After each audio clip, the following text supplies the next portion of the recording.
I was a communist for the FBI.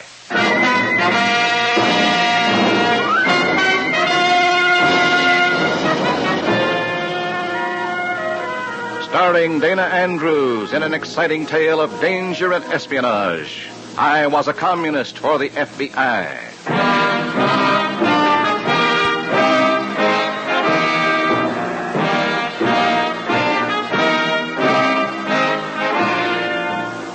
You are about to hear a strange story. Names, dates, and places are for obvious reasons fictional. But many of the incidents are based on the authentic experiences of Matthew Cvetic, who for 9 fantastic years lived as a communist for the FBI. Yes, for 9 years I posed as a communist for the FBI. I was one of them, lived with them, did their dirty work. It was a strange life, being friends with people I hated, and being hated by people I would have liked to have had as my friends. For 9 years, a communist for the FBI. This is a story of my work and why it had to be done.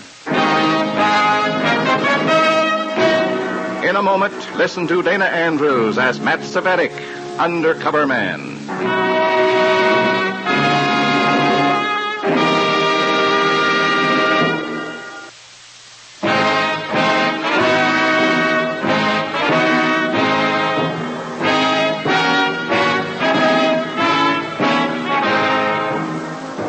Now, here is Dana Andrews as Matthew Cvetic, undercover man.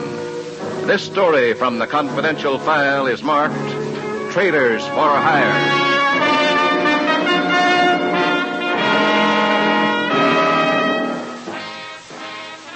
The commies wanted a man in the United States Employment Service, and they wanted it bad. My job? To find out why. So temporarily, I found myself 9 to 5-ing it as an employment counselor.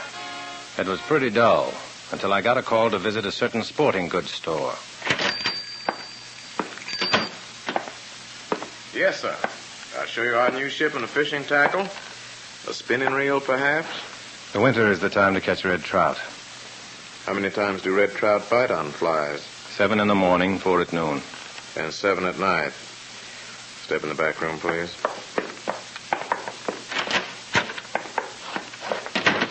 Hello, Mac. What's up, Morgan? Your message sounded urgent. It is. When the FBI helped you swing that new job with the U.S. Employment Service, we apparently did you a bad turn. Why?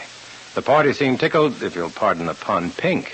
Oh, the party wants a man in that spot, no doubt, but your quick promotion made some comrade suspicious. We got a report from our agent in New York. The entire communist record's being checked by Red Secret Police. Oh, that's just swell. It's worse. You're slated to be called up before a Communist Control Commission investigation. When? When the MVD agents have finished checking you. How about the application cards of the communists I've placed? I'd better get them back in the file. No can do. You get them back only after we've made photostats of them. And any new ones must continue to be sent to us. If the Reds don't check your office, you'll be okay. But if they do... I know.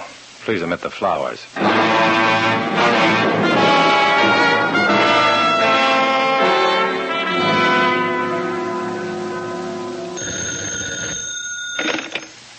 United States Employment Service.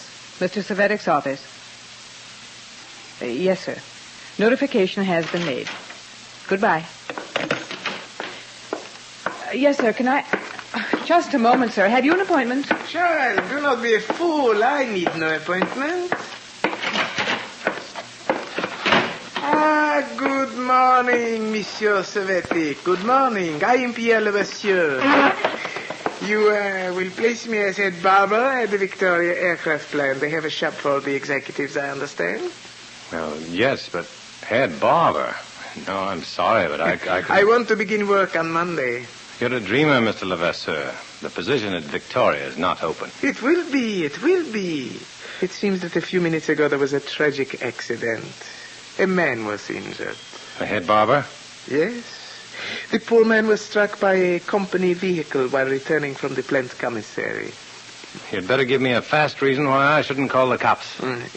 But certainly. It will suffice if I introduce myself properly. Comrade Cvetic. You have identification? Of course. course, but not on my person, obviously. You'll be shown them at a special meeting tonight, comrade. What meeting? I'm taking over this territory, comrade. You will find my methods different and I am sure much more efficient. For example, a party inspector will check your office and files to make certain of your efficiency. Inspector? Who? When? He'll introduce himself at the proper time. If you are wise, you'll be ready for his inspection at any moment. And now, about the job for Pierre.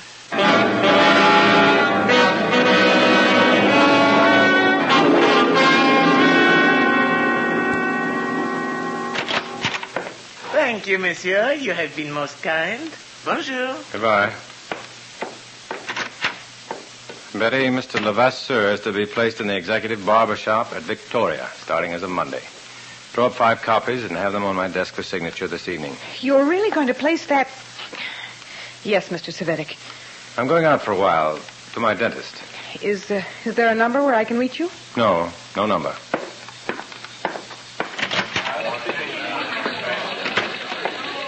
Mr. Burns. Yes, Mr. Cvetic.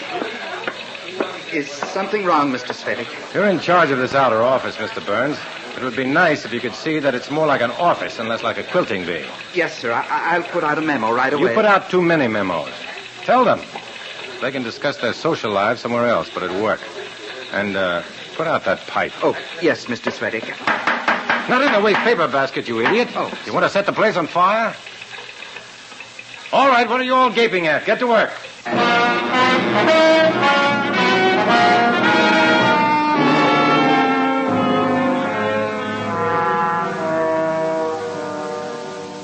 Matt, are you sure about this? Of course I'm sure. If that barber dies, Levasseur's a murderer. We'll get to work on the barber's case and advise the local authorities when and if they can move in.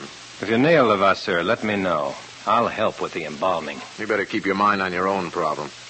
Whoever the comrade is that has a knife out for you, he's close. How close? Right next to you, according to our last report. Someone in your office, probably. They don't miss any bets. Look, we'll continue to use this shop for meeting when you can get away and think it's safe. Otherwise, we'll use a car pickup. And you'll have a new phone number to call. What is it? Number will be Brighton 91950. My name will be Worcester. Harry Worcester. Identification? Golf score. Use a low score for all's well, a high score for urgency or danger. Got it? Yeah. Except for one thing. I've never played golf. How the devil do you score it?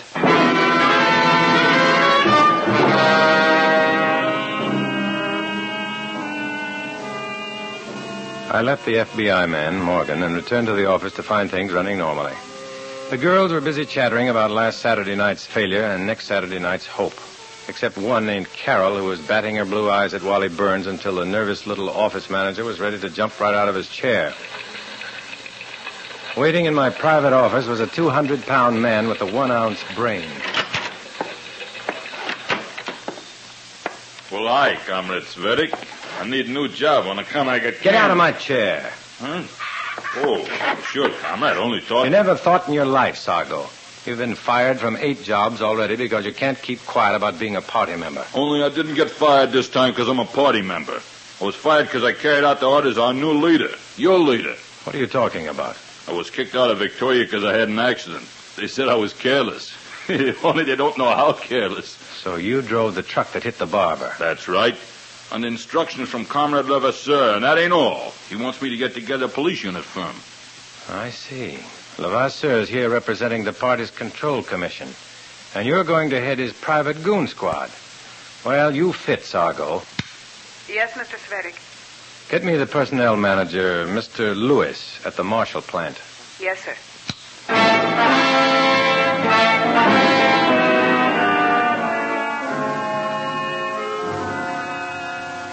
A few minutes of talk, and I had Comrade Sargo placed again, this time in the Marshall plant. The rest of the day I spent examining my office force, wondering which one was the commie spy. Betty, my impulsive but efficient secretary? Wally Burns, maybe. Or was it Carol? Or some other typist? Whoever it was, I had to find out soon. When I got off at 5:30, I was picked up by Comrade Sargo. He took me to the special meeting in a shabby hotel room, giving me no chance to contact the FBI as to its whereabouts. Here he is, Comrade Levasseur. Bonsoir, Comrade Cvetic. Hello, Comrade Levasseur. Where are the others? Others? There are no others. This is a special meeting for the three of us. I prefer that what we discuss remains with us. That way any leak can be quickly traced. To one of us, I understand. Then to business. I am bringing in hundreds of loyal communist workers from all over the country. You will see that they are placed in vital positions. I want them in every plant. That's quite an order. You must do it, Comrade Cvetic. With our men in key positions, we can disrupt the war production of this area at will.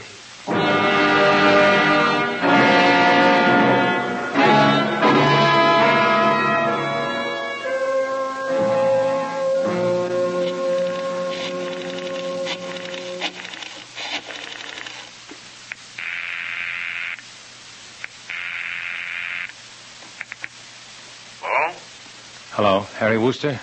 Speaking. My golf game's lousy, Harry. Shot 115. Everything's clear, Matt. Go ahead. It's big, Morgan. Levasseur is planning on flooding the war plants in this area with commies from all over the country. What? Oh, that's great, Matt. Go ahead and place them. We can pick them up at the first sign of trouble, before they can sabotage so much as a bolt. All right. But I'll have to stop sending in the application cards. With this big a plan on, the party's bound to send an agent to inspect my file sometime. Sorry, Matt. Right now we need those cards more than ever. But, Morgan, if the party spy in my office checks my file, I'll be caught. Use a locked file. Keep the only key. That'll stop them. But not a Soviet secret police investigator. I'm sorry, Matt. I'm afraid that's a chance you're just going to have to take.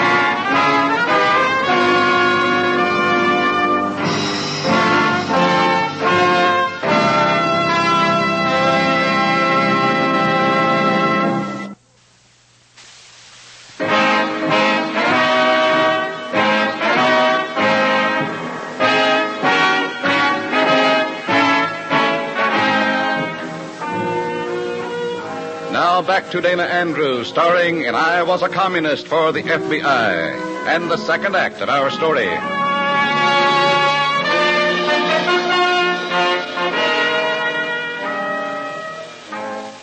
$146 communists I placed in the war plants, and still they kept coming.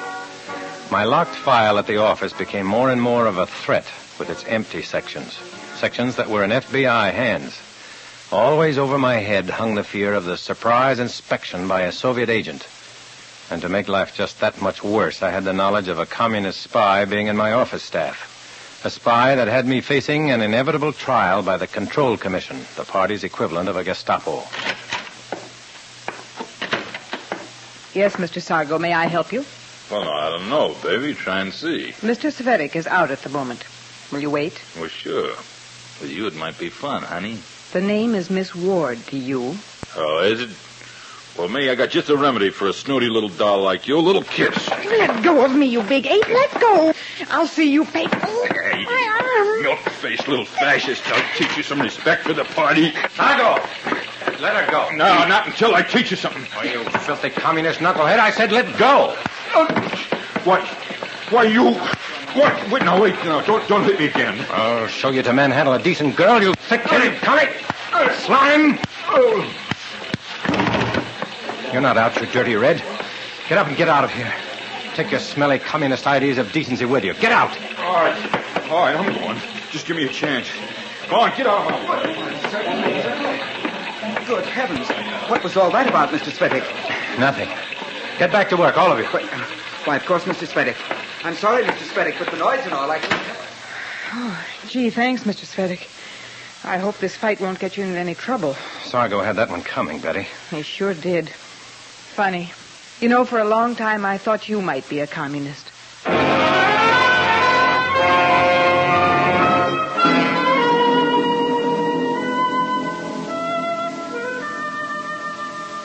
It was a bad mistake. I knew the spy had heard me spouting off, and I knew it was coming. It came at 4 a.m. when I was asleep in my hotel room.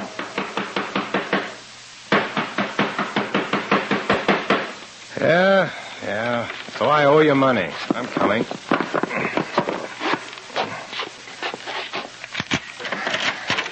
Good morning, Mr. Cvetic. What do you want, Sargo? Who are those guys with you? Don't act so scared, tough man. We just come to invite you to a party. At 4 a.m? Go back to the store and sleep it off. Get your pants on, comrade. The party wants to ask you a few questions. Now.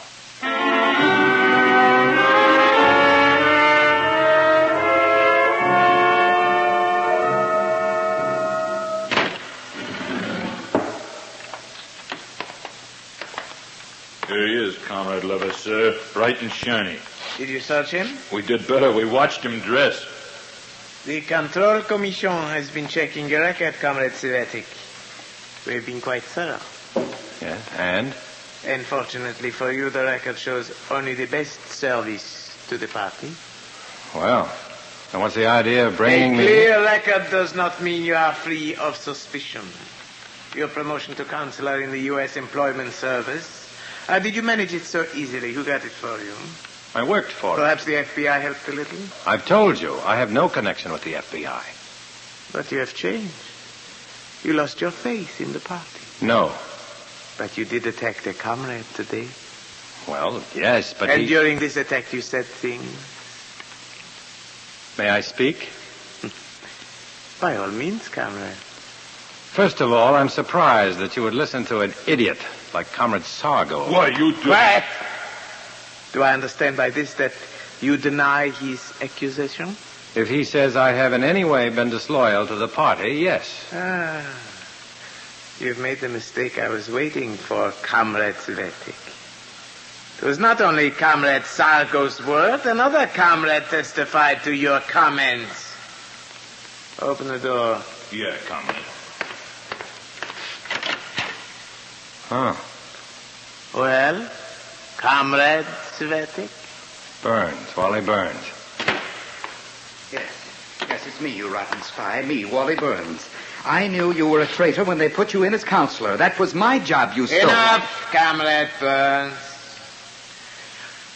Well, Comrade Cvetic, do you still persist in your lies? I repeat, I have never been disloyal to the party. Explain.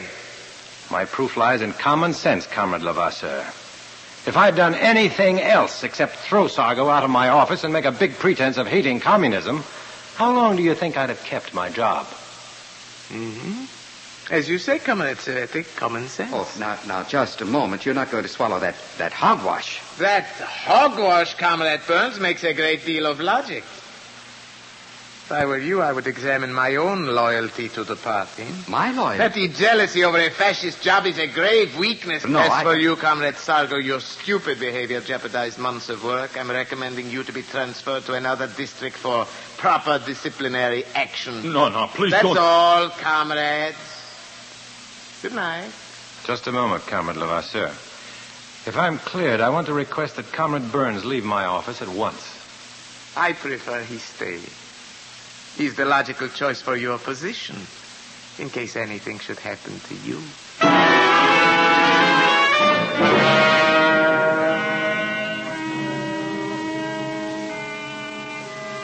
When Levasseur smiled that sly, wet smile at me, I knew I had only partially won. He was reserving judgment and waiting for me to be overconfident enough to make that one slip. I had an idea, so I called my FBI contact, and in half an hour, a sleepy Morgan picked me up in his car. As we rode around the dark streets, we talked. Matt, you know I want to pin that barber's accident on Sargo and Levasseur, but Sargo looks... Believe me, Morgan, he's ready to crack wide open. I know he looks tough, but he showed a yellow streak a yard wide in our fight. And now that he's in bad trouble with the party, he's ripe. All right, we'll pick him up. Do it now, while he's off balance. Throw a scare into him about having a witness. And when he starts talking... He'll talk himself into prison and Levasseur with him. Okay, Matt. Is that all? All? What do you want from one night's work, Stalin?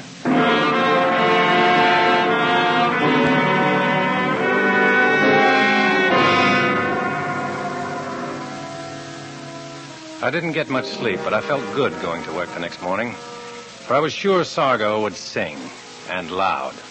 I could even stand the sight of Wally Burns back in his role as the nervous little office manager who always forgot and knocked his pipe out in wastebaskets. He had reason to be nervous that morning. And so did I, only I didn't realize it until I was in my private office and found Pierre Levasseur waiting for me. Good morning, Comrade Cvetic. Something wrong at your plant? No? You intrigued me last night, Comrade. That is why I decided to look at your records this morning instead of waiting to have a regular inspector come in. Well, the file's locked. The key is... I seem to have misplaced it. I hope you find it. I'm going to see those files. Well, yes, naturally. Oh, here's the key. The file's in the other room. I'll go open it and bring you the... I'll go with you, Comrade. You may need help.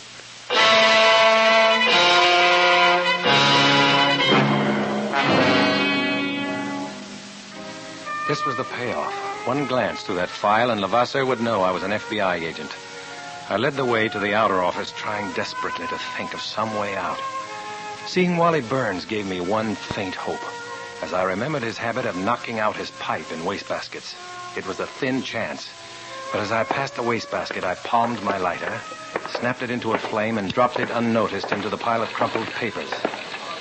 The file is over here, Mr. Levasseur. Open it, quickly. Good. Let's take it into your private office. Fire! Mr. Cvetic, fire! Fire! Cvetic, give me that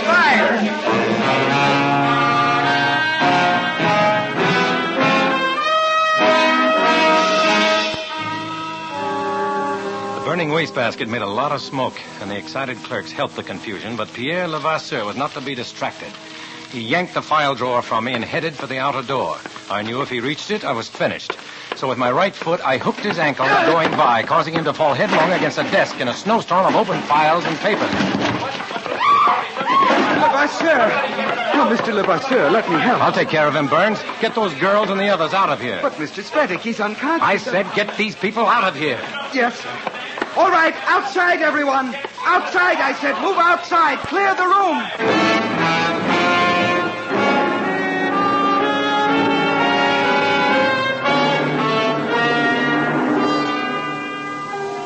Once the room was empty of people, I went to work fast, seeing to it that the wastebasket fire destroyed enough of my file cards and papers to make Pierre's investigation useless. Then a few minutes with a fire extinguisher, and the fire was a wet and smoldering mass of papers. Then I dragged the limp Pierre Levasseur out to the sidewalk in fresh air. It took a while to clear away the crowds and assure everyone things were all right. But by the time Pierre was recovering, he and I and Wally Burns were alone, while inside the office staff was starting to clean up the debris. Take it easy, comrade. You had a bad fall in there. What happened?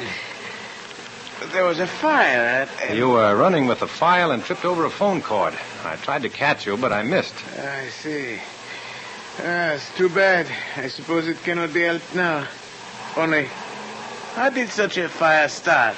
Ask Wally Burns. Me? Why, I had nothing to do. He has the habit of knocking his pipe coals into a wastebasket. It would seem he did it once too often. Is that true, Comrade Burns? Well, yes. That is, I did forget once or twice, but I swear I didn't do it today. You've got to listen to me. That's enough. I've listened to you too often. You'll pay for your bungling, comrade. The party will see to that. No, you won't get me in that cellar. I'll quit first. I'll go away. You won't find me. Not me. You're not going to find me. Fool will find you, Comrade Burns, when we want you. Help me up, Cvetic. All right, sure. Merci. This time I am going... You are not going anywhere, mister, except to jail. Jail? Where are you? What are you talking about? Lieutenant Daniels, homicide. You are Pierre Levasseur. Mais oui, but... No buts. Just come along. Cuff him, Frank.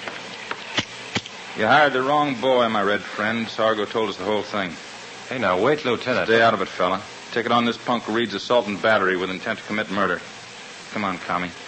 You got a date with a new cell, the prison kind. I'm sorry, Mr. Levasseur. It looks like I can't help you. Now.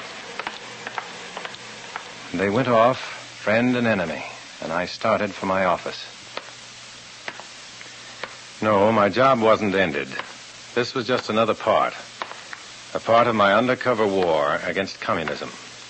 As long as communists tried to murder freedom, I would be in battle. A strange battle and a stranger battlefield, across which I knew I would always be walking alone.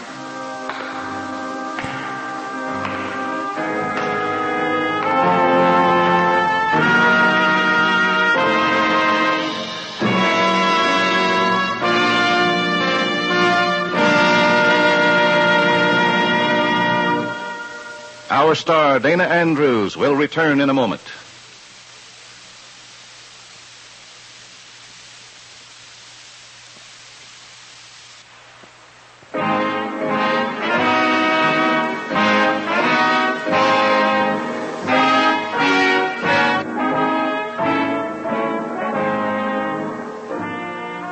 This is Dana Andrews. All over America, people like Matt Cvetic are fighting to win over the forces of communism in our country. It's a never-ending fight, one that concerns you and me and all loyal Americans who love this country and hate the subversive forces that threaten to destroy our American way of life. Next week, we bring you another strange and fantastic story based on the true life experiences of Matt Cvetic. Plan to be with us at that time, won't you?